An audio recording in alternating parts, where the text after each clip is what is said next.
teta, obi, teta n'ụra, obi. Ijeọma, ọ gịnị? Ị ma ihe taa bụ? Ije, aka m na-ehi ụra, biko hapụ m aka. Obi, teta. Ije, ama m ihe tata bụ. Obi, gịnị bụ ụbọchị tata? Gịnị bụ ụbọchị tata? Taa bụ ncheta ụbọchị ọmụmụ gị. Ee, ọ eziokwu. Gịnị ka ị chọrọ ime ụbọchị ncheta ọmụmụ gị? Amaghị m, obi na-atọ m ụtọ. Ịma na m dịzi arọ 10. Eziokwu? Nụ. Ana m eche ka ị gwa m ihe ị chọrọ ime tata. Ị maghị ihe m chọrọ? Amakwaghị m, ịdịzi arọ 10. Ama m na ọ nnukwu ihe ka ọ bụ.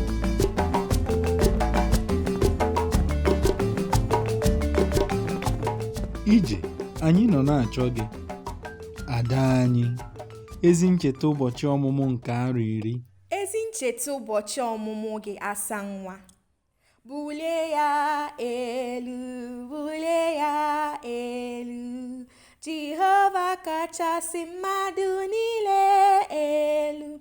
Onye kere ụwa kachasị mmadụ niile elu. Ije, anyị na-ekene Chineke maka ndụ gị. Amị o. Ije, gịnị ka ị chọrọ ime tata? Mama na papa, eziokwu bụ na achọrọ m inwe ezigbo aṅụrị n'ụbọchị taa. Mụ na Obi na ndị enyi anyị. Ndị enyi unu, kedu aha ha?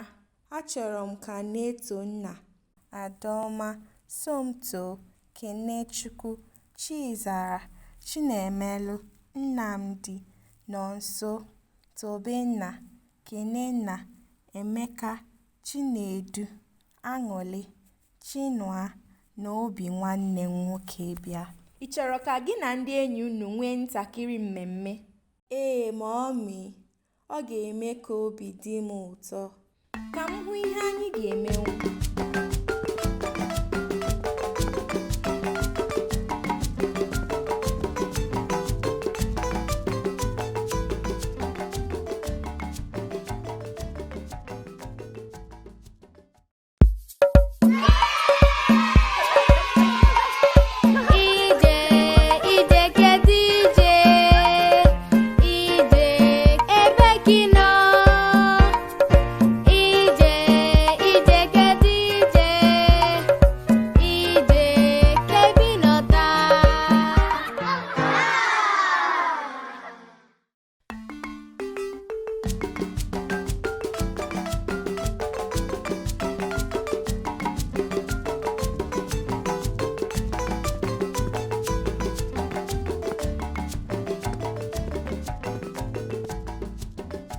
Ije na Obi, unu enwetala onwe unu ọkwa ya?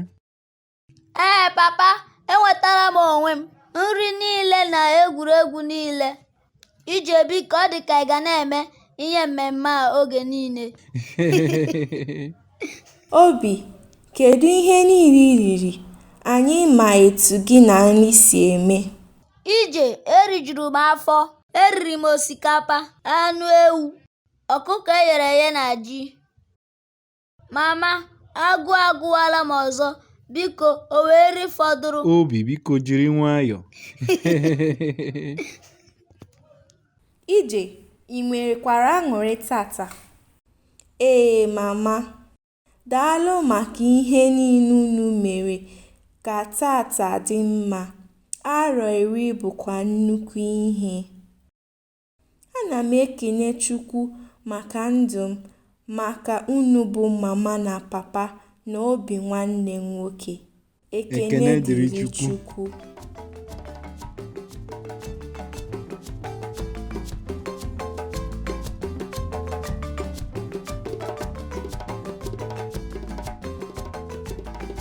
Some key words and phrases from today's episode are Ncheta ụbọchị ọmụmụ, which means birthday. Ọkụkọ eghere eghe, which means fried chicken. Anụ, which means meat. Anụ ewu, which means goat meat. Osikapa, which means rice.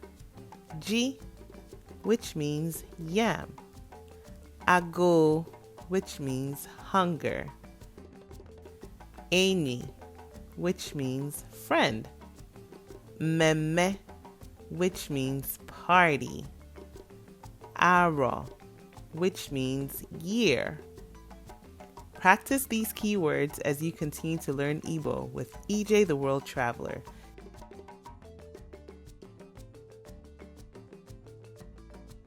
See you next time. Orugo no mume. Guess what time it is? Quiz time. Ajụjụ nke mbụ. Arọ ole ka EJ dị? How old is EJ?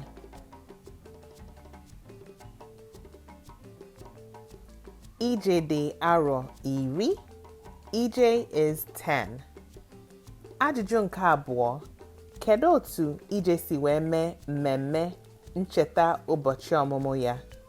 How did EJ celebrate her birthday?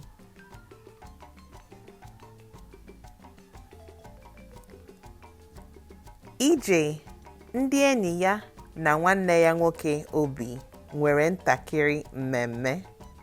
EJ, her friends and her brother had a small party. Ajụjụ nke atọ. Kedu nri Obi riri na mmemme EJ? What did Obi eat at EJ's party? Obi riri osikapa, anụ ewu, ọkụkọ eghere eghe na ji. Obi ate rice, goat meat, fried chicken, and yam. Did you get all the questions right? Yes? No? Watch the episode again to see what you may have missed, all in Igbo. Subscribe to the EJ the World Traveler YouTube channel today.